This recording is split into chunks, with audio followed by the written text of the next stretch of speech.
Good morning. How are you guys doing today? There is a ray of hope. It's going to go above freezing this week. Spring is on the way. I want to thank you all for coming today. We were asked to give the sermon today, and we wanted to share some stories from our life together and be able to reinforce some of the words or reflect the words of our two parents. So without further ado, I want to pass the mic over to my wife. Happy Sunday!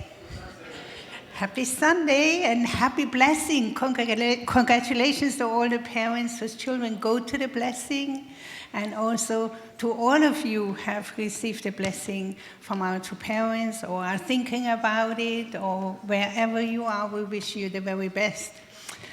I just want to give a smile to you and share for a moment our matching testimony. So, my name is Crystal, and I come from Austria, and I joined the church in 1974, and I never saw two parents until the moment of the matching. My heart longed to see father and mother so much, but it was not possible at the time. So when I came to the matching, it was in a New Yorker ballroom, right? So we walked in as a group of Austrian sisters. And I don't know if any of you remembers the leader from Austria, Peter Koch. He walked up to Father, gave Father a big hug and said, "Father, I brought the most beautiful sisters for you," towards the end. And Father hugged him and gave him a big, big encouragement, right?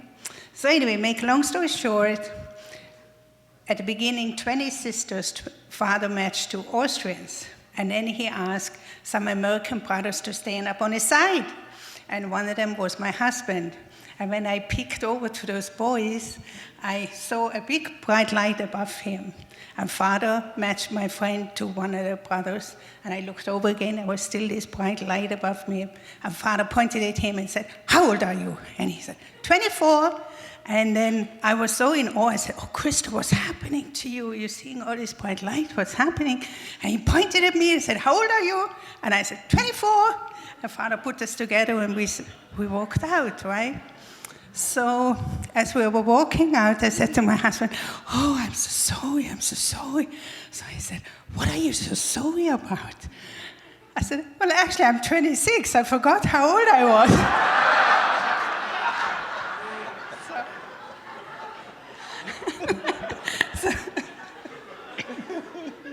So through the generous heart of my husband, he comforted me. It took me a while to forgive myself. You know, the first time I saw the Messiah and I couldn't tell him the truth about myself.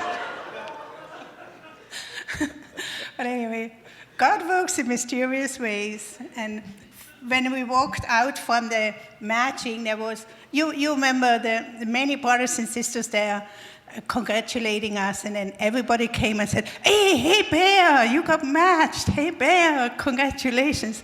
And I went to my friend William Guy and said, "William, who am I matched to? Why do they call him Bear?" Because my husband is really an outdoor man, and he tells a lot of stories and bear stories and so forth. So wherever he worked, they called him Bear. So anyway, William Geig said, "Krista, don't worry, Father knows the best." So, and I really have to say, Father did know the best. And he picked a wonderful husband for me. And we were able to have now 35 years of blessed life together and have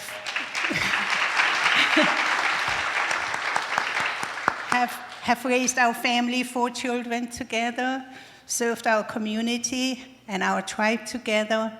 And I can only say it was a joy, and we are so, so grateful to God, to two parents, and to all of us that we could actually walk the journey. So that's why we call ourselves still Brancos Bears, as you see up there. My son Jonathan put it up for us. So from here on, I'm going to let my husband speak a little bit. Thank you. So You know, as we read the reading from Chung San Kyung, actually in the last week we've been reading from this chapter, and this passage particularly really stuck out for us as a synopsis of just about everything that we aspire to experience and long-term goals to accomplish. And it really goes through the three levels of, individual, couple, and then parents. And it gives some actually very pointed advice on each level, But I think all throughout the main theme, what really stuck out for me was the point of responsibility, Responsibility is an interesting word, the ability to respond, right? You get a request, and you respond to that request. So all through our lives, as we develop as children, we grow up, we get mature, we, grow into a young man, a young woman, get ready for the matching and, walk the blessing path, and then think about having children, and the energy builds, the confidence builds, and then having children, and then raising those children up and bequeathing to them the confidence to have their own children. And it's all a process. It's all an ability to respond along the way to God's little requests.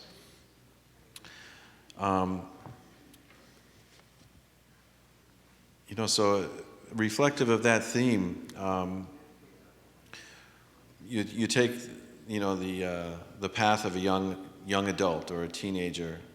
As we're building our spiritual foundation, our awareness of our family, our awareness of our future, the ability that we could actually let God into our lives even a little bit each day, to be able to respond to his request to be close to us, and to be able to be sensitive to what's going on in our family, to the needs of our siblings, even to the, ideally the needs of our parents, that we could, just do a little something each day that will bring us in that direction.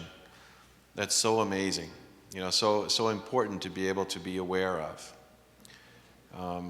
I know in the fast everyday life, sometimes, as it mentions here in the Hundake, not to be swayed too much by what's going on socially. In other words, there are certain habits and skills that are beyond any social pressures. Those are the habits and skills that will lead us to a happy life and a fulfilling family life. So it's important to, as an individual, to really recognize those points and be able to incorporate those in our lives. And then as we gain confidence and walk the matching and blessing path, it takes a lot of reflection. It takes a lot of responding to requests to improve ourselves. And then as we gain the confidence, we, God willing, we meet our spouse, and then we start to work on that relationship. We start to learn to give up more of our time, more of our energy, more of our focus to someone else. And it's not just like a brother or sister who's going to cut you a lot of slack. This is for real, This is long-lasting. This is eternal. So we really want to try our best to make room in our hearts for the other person and learn to be sensitive to that person's needs. And this is really the first chance that we have to really practice everything that we've built up over the years. Hopefully we have enough caring techniques in our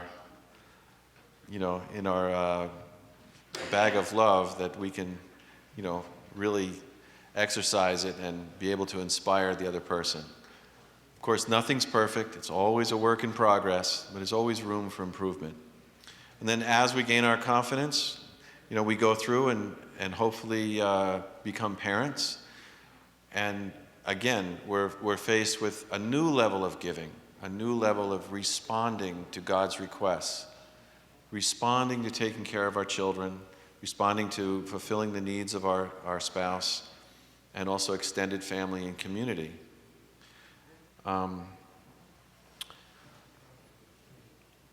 It's an amazing path that God has given us the opportunity to walk. And I think as time passes and your perspective in life changes, I always love the analogy of climbing a mountain, because the higher you get with each step and with each level on the mountain, you get a new perspective. You can see the possibilities of more family life, greater love realized on many, many different levels.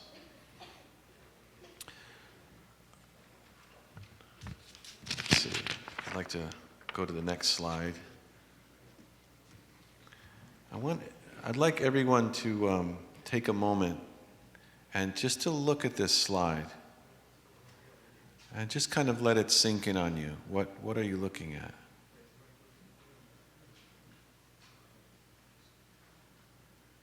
It's a very special image. It's a very young hand, very young, and it's a strong, larger hand, a hand that has seen a lot of work and weather and a lot of challenge and overcoming that challenge. And it's obviously the hand of a very young child and the hand of a father. And it's a very special image. It represents the longing of parents to be with their children and the eternal bond of parents and children. And this particular image represents, the distance sometimes that parents and children experience, whether it's physical or spiritual, and then the reconnecting, the rebonding at milestones in our lives. Those special conversations, those special hugs after a long time, even living in the same house, months and months can go by where we don't connect, but God gives us the opportunity, the ability to respond to the love requested between two people or two family members. I wanted to share the details of this picture. This picture is actually a picture of the hand of my son-in-law and his daughter and our granddaughter. And he spends many days on the ocean. And every day or every time when he comes back, his daughter greets him, "Daddy, I love you. I missed you so much." And whether it's one day or a few hours or a week, it's always the same greeting. And I think we just wanted to share this image with you because in the essence of our path of blessing, this is such an important milestone to recognize and to recreate as many times as possible. Because in the end, it's really the milestone that God yearns for us to have with Him. That we missed Him so much. We missed our children missed us. And be able to create those milestones along the path is eternally invaluable. So I really wanted to just share those main points of the reading today, that we could reflect on those. And just to never forget that we are always building eternal relationships. That means we really want to be able to touch each other in a very special way. Not necessarily in a surface way, but to take a moment, at least once a week, or as often as possible, that we can take a moment and stop and touch each other's heart and ask God to be there with us in that moment. What I'd like to do is pass the microphone to my wife, and she's going to share some practical points on how to attempt to attain these things. Thank you. Thank you. Thank you. I just want to say that picture, my son-in-law had a little caption underneath, and the caption was, "That's all I want." That's all I want. And it moved my heart so deeply. I was in tears when I saw it. And I just want to thank Mr. Adlin. He's here. His son was blessed to my daughter.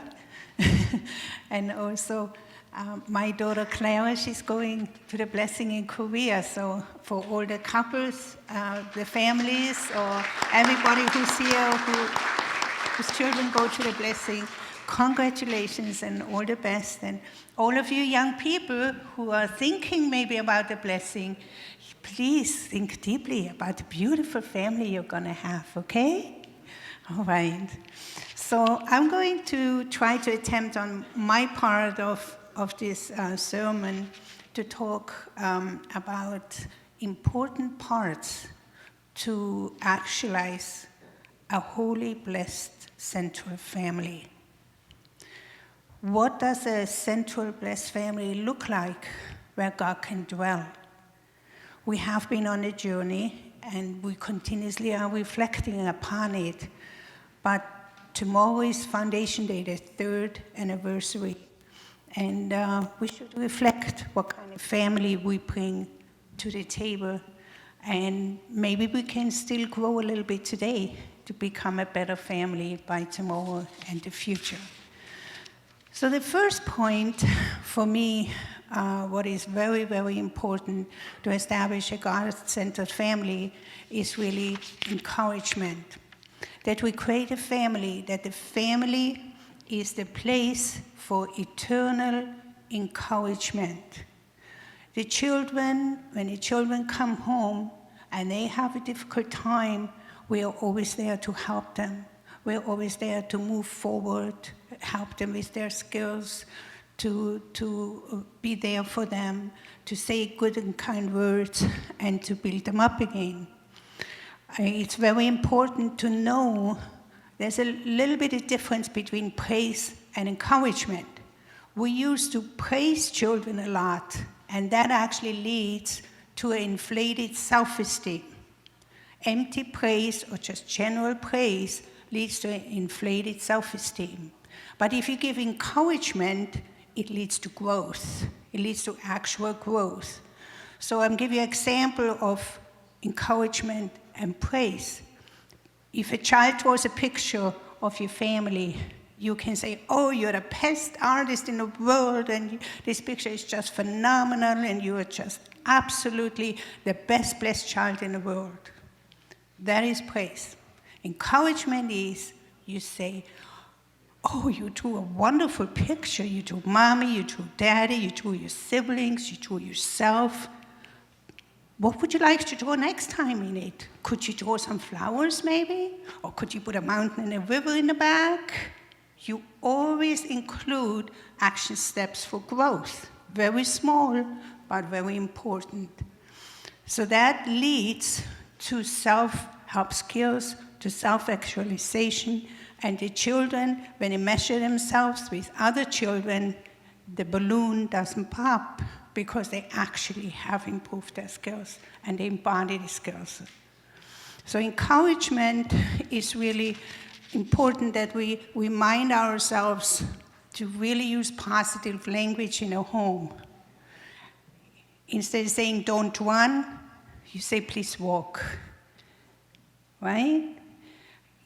Instead of using a very strong and very forceful voice, use a gentle tone of voice and try to hold the conversations, talk it over, and really be there for the other person empathetically, that you can feel their heart, sense their heart, and really, really comfort the children.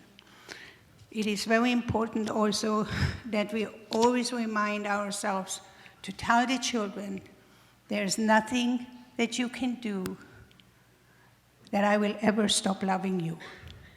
Because when we take the fears away, the fear factor that they might fall or they might do difficult things, that will give a lot of energy.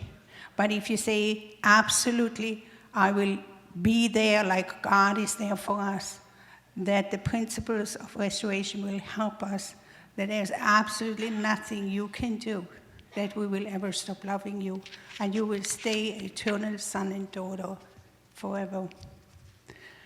So that's the first point. And I love the terminology of eternal encouragement, because when we go to the spirit world, we still have to do those things, right? We can work with our descendants on earth, and salvation still will continue in the spirit world. The next point I would like to reflect on is really to create a home and create a family where we have a place for healing and for forgiveness. When we look back in the Bible and we look at all the stories, the main stories of the Bible from the Old Testament, is it Cain and Abel, is it Noah, is it Abraham, is it Jacob? You can go up. They are all stories about family resentments. Family resentments are very deep. They can be passed on from one generation to the next generation. Family resentments generally don't come quickly. It's not like a quick thing. They build up through habits, through continuous repetition. And then the resentments sometimes go very, very deep. So we have to remind ourselves through Christianity, salvation reached the individual level. Through our two parents, salvation should reach the family level. An individual who is saved has no resentment and has forgiven, right? When Jesus was on a cross and he was in so much pain, he said, "Father, forgive them. They don't know what they are doing." And because he had such a beautiful heart and attitude and absolutely no resentment, which is the base of give and take, where Satan always can invade again, right? That's why Jesus could resurrect. And we have to remind ourselves when we come to the Foundation Day to check where are our resentments in a family as a husband and wife, in our children relationship, the siblings with each other, to forgive each other, parents and children, children and parents, children and grandparents, parents-in-law, all the different family relationships, to really flush them out, because where there's no resentment, there can be God's love can freely flow. Where there's no resentment, resurrection can happen, and God can be really present. Forgiveness generally doesn't come quickly. You can say, okay, I forgive you. But you really have to check where your heart is. And actually, it's a whole process you go through to forgive each other. First, you have to step out from your pain, to not react to the pain which was given to you, and transcend it and see that person from God's perspective. And when you see the person from God's perspective, you start seeing something good in that person again. You're seeing God's characteristics in that person. And by doing that, you can actually start having less give and take with the actions which were so painful for you, or the words which were so painful for you. So it's a deliberate process. And since family resentments didn't come quickly, you're going to have to work on it for a while. But please reflect on it, and please, continuously deal with it, continuously kind of try to ease and work here and work there and keep going. That one day you can say, yes, our family, we can leave this earth with a joyful heart and with no regrets and no resentments. Another very, very important aspect of the family is that the family actually is the place where we set the moral compass. And the moral compass is basically our conscience, right? Our conscience to understand what is good and what is evil. The conscience develops in the family by continuously reflecting on God's word, on spiritual law, on the life of what people, holy people lived. And also it reflects on by asking us the question, what would God do at this moment? What would true parents do at this moment? What would Jesus do at this moment?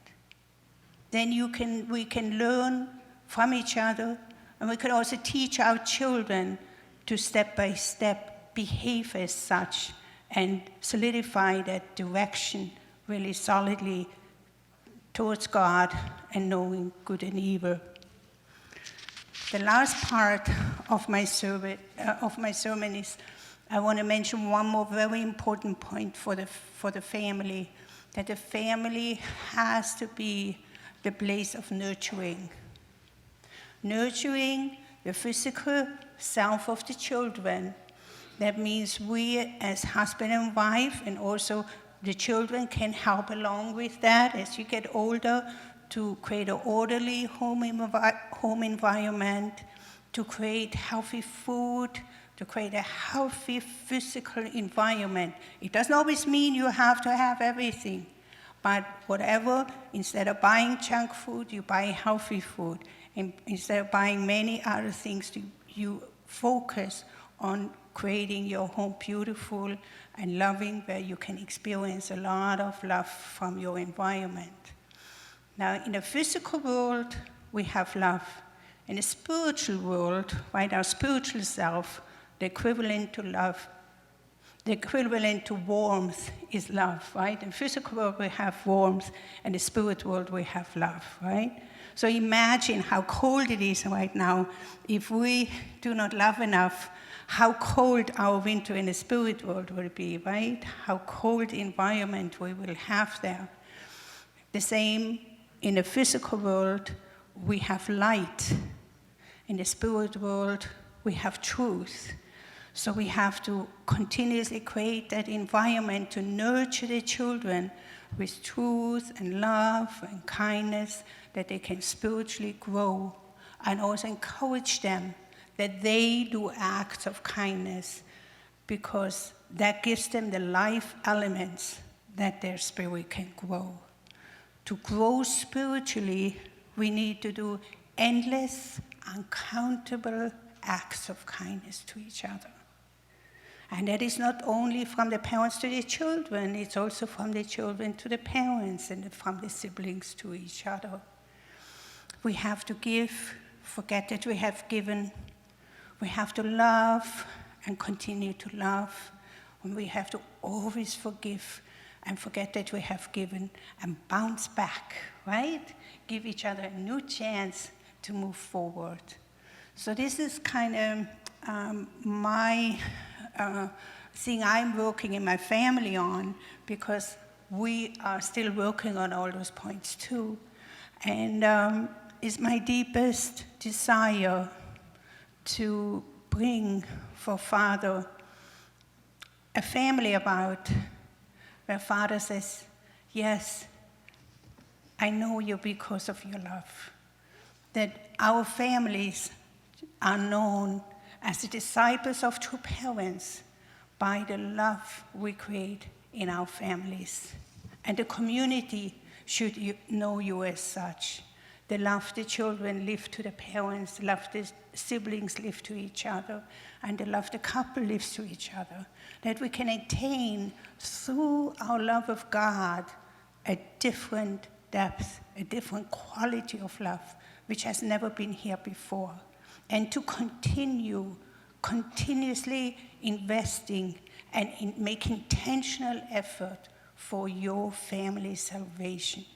That you have a family with no resentments, where God can freely dwell in your relationships. Thank you very much.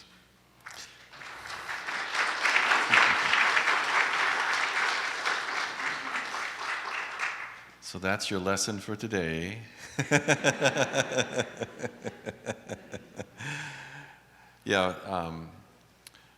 We're grateful that we could have the chance to share a little bit of our family stories with everyone here. God works through each and every one of us, as family members, brothers and sisters, friends, mentee, mentors. And again, back to the one of the core points of our reading today is the ability to respond, to be responsible. When we get a small little request from God coming through our conscience, do we have the ability to respond to that? To do a little something for our children, our spouse, or as far as siblings go, to do something for your brother or your sister. Because literally, those little acts of kindness are literally building the eternal foundation that will bring us great, great happiness, and most of all, it will bring God great happiness. And this is how we literally build the path to becoming grandparents. Day by day, week by week, month by month, year by year, and pretty soon you forget about the time going by, but you're just focused on doing those acts of kindness. And what you're doing is you're building trust and confidence in your family members to be able to go on and build the lineage, generation by generation. So I want to thank you once again for coming today. But before we go, before we wrap up, I'd like to take 5 minutes, and I'd like everyone to pair up, whether you're in the same pew or, back to front, and really talk about a few of the points that we discussed today, particularly traditions and action points that you can do in your family, that you've done in your family, or that you would like to develop in your family. And share those back and forth, and then when we're done, we'll ask a few representatives to share what they really got impacted by. So please take 5 minutes and enjoy. Does anyone have an experience or a tradition or a piece of advice that they wanted to share that really, kind of, a light went off in your mind and said, wow, that's really something I'd worked on, or that's something that really struck me from the things that we talked about today? Okay. Just one point that I started doing recently is taking just a couple of words of Father and email it to my children. And for instance, the last one I sent them, when you always look at everything from God's eternal point of view, then you will feel that God is with you. When I first read this in 1980, just after I joined the church, this one sentence has completely revolutionized my life. When you always look at everything from God's eternal point of view, then you will feel that God is with you. So ever since I read that one sentence, I always try to see everything from God's eternal point of view. And it had a profound effect on my life. And I hope now that my children have this one quote, that'll carry on with them. So parents, that's a suggestion. Your children are off in college somewhere, just email them once a week. Pick out a small quote from Father and send it to them and make that a little tradition. And don't make it too long, but make it short and pick a really meaningful quote. And that's one little tradition that might help. Thank you. That's great. Thank you very much. It's so important to incorporate those little acts of kindness, those little bridges to each other during our busy lives, just to be able to reflect in a moment. And that's really, God is trying to do that for us all the time, opening up little windows. It is a good point. We need to share advice that we've all learned with each other, and God always asks us. That's the way that He asks us to, respond sometimes, to share our experience. That's how He speaks through us. But we'd like to always offer everything that we've accumulated always up to God, because He's the ultimate teacher. He and she are the ultimate teacher. So important. Yes?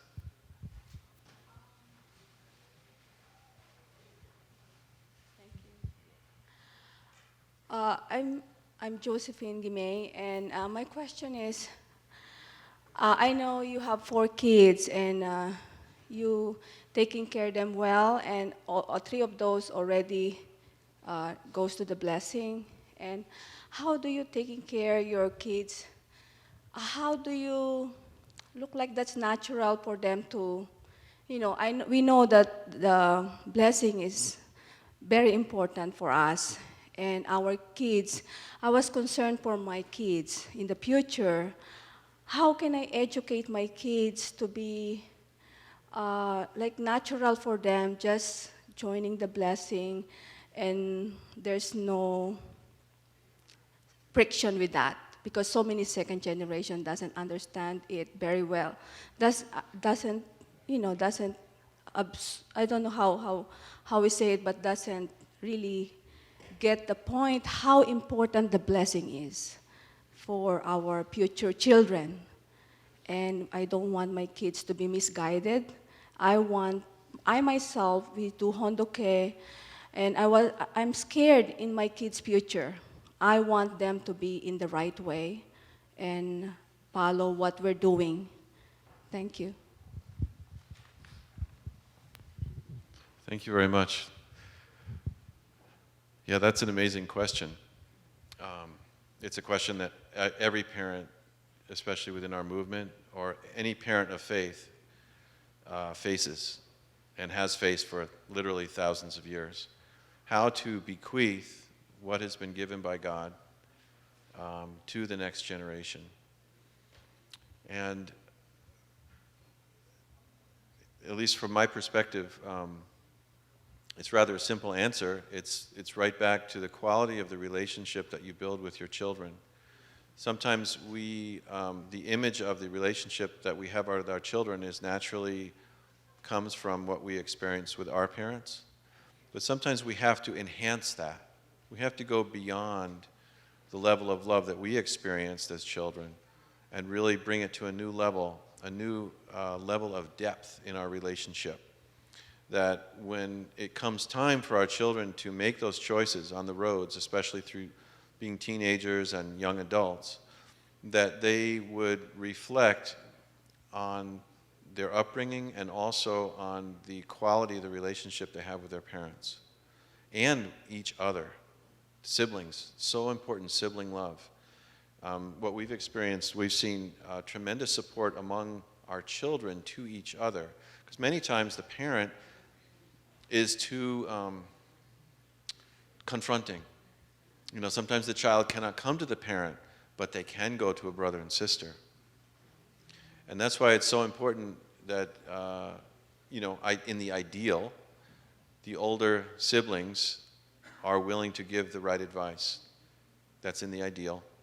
But you never know within the family structure where that advice can come from. Sometimes it can come from the youngest.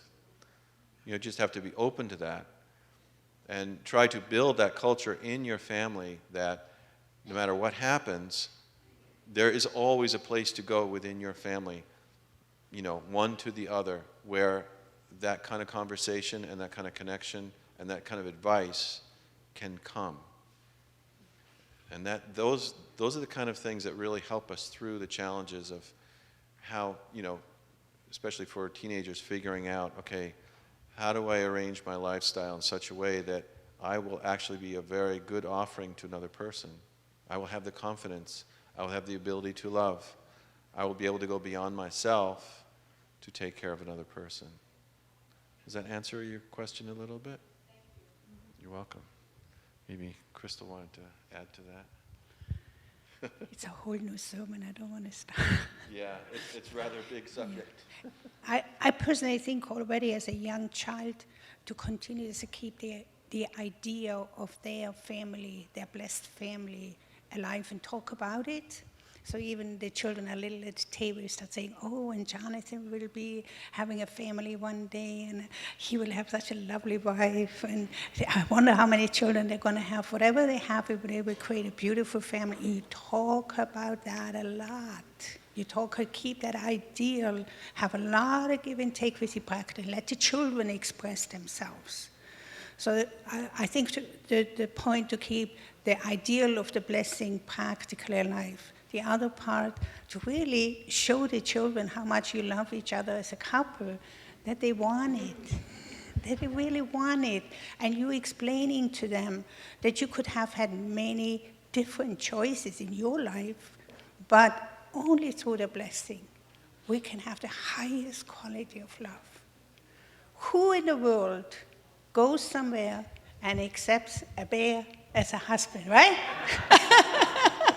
No, I'm just saying, to talk about your beautiful heart you brought to the Matching and Blessing, and also let them say, what do you need that you can develop such a beautiful heart? To have that deep, open sharing with the children about it ongoing. If you see in the TV, they call it table talk, that you really get in touch with a lot of internal feelings the children have, and then you have to reposition yourself with education, with acts of kindness, with changes in your family, with guidance accordingly. The other part, the third part, is also to connect them to a community of other BCs. Bring the children to church events. Send the children to the camps. Because only if they have relationships in the church, loving relationships and friendships in the church, they are not so vulnerable outside the church. I mean, you should have healthy relationships in the church as well as out of the church, but that's really very, very important. And that's not a one-time thing. It's continuously. It goes, just like the family resentment, it doesn't come quickly. You have to continuously work on it, you know. And the other part also to just really give testimony and have other BCs give testimony about the blessing. Just like right now when a blessing comes, to really let the children be part of it and talk about it and make it so exciting and so forth. And when you will get blessed, I will prepare such a wonderful feast, right? Yes, so to make it really happy that they have something to look forward. Thank you.